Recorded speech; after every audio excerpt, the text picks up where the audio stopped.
buenos amigos y amados hermanos y hermanas, me han preguntado cuándo se le llamó Antiguo y Nuevo Testamento a las dos partes que constituyen nuestra Biblia, cuestionando si siempre ha sido así o, en todo caso, quién fue él o los que compilaron y ordenaron los libros, capítulos y versículos.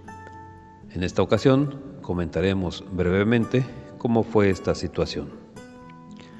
Primeramente, mis buenos amigos, debemos saber que todos los libros compilados en la Biblia no estaban agrupados por capítulos, mucho menos divididos en versos.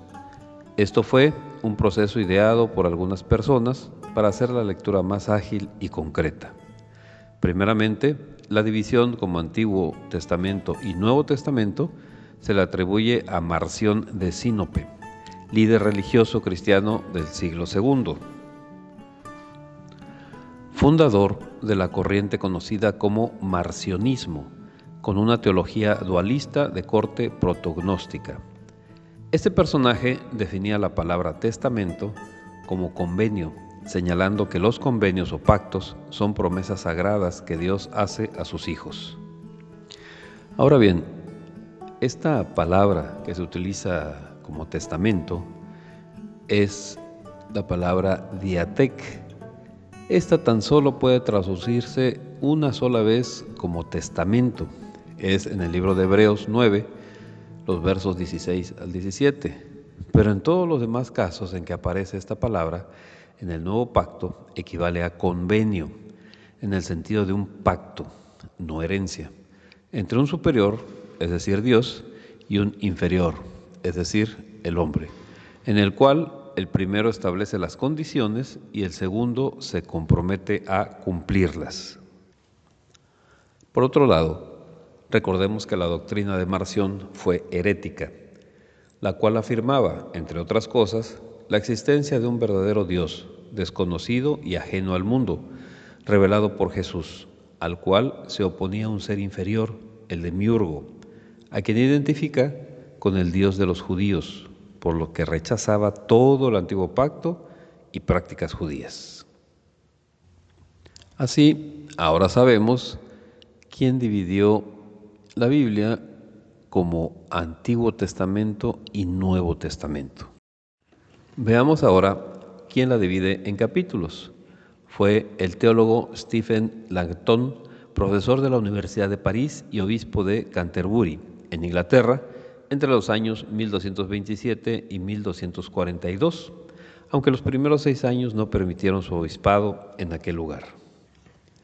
Langton fue designado como obispo por el Papa Inocencio III, el mismo que instituyó en la Iglesia Católica la transubstanciación en el año 1215, además de mecanismos de control para los creyentes como lo es la confesión, el matrimonio indisoluble y el decreto de excomunión.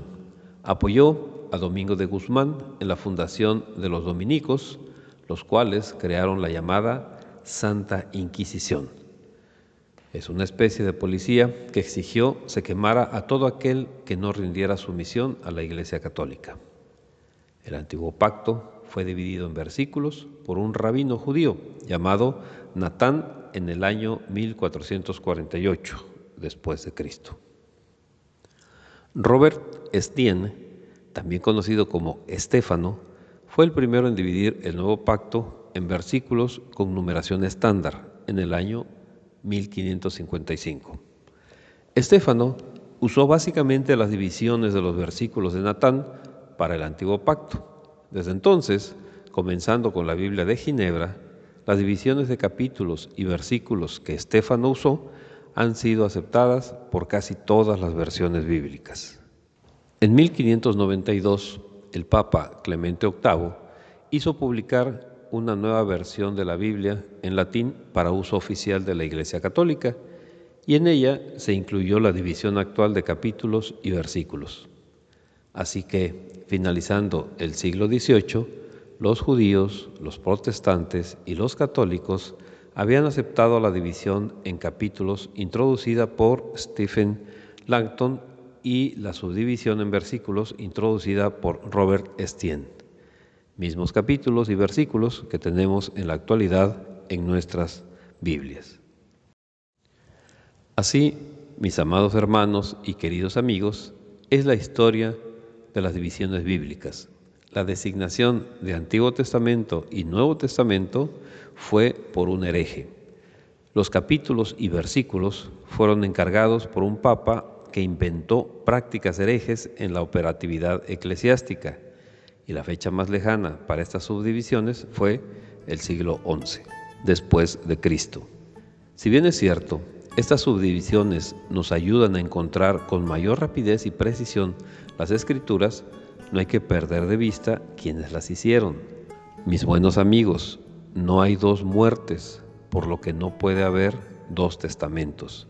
Tampoco hay dos dioses o tres, sino solo uno, por lo que solo hay una sola palabra de Dios. Hay una sola Biblia con un antiguo pacto y un nuevo pacto. Somos la Iglesia Remanente Cristiano. Dios los siga bendiciendo.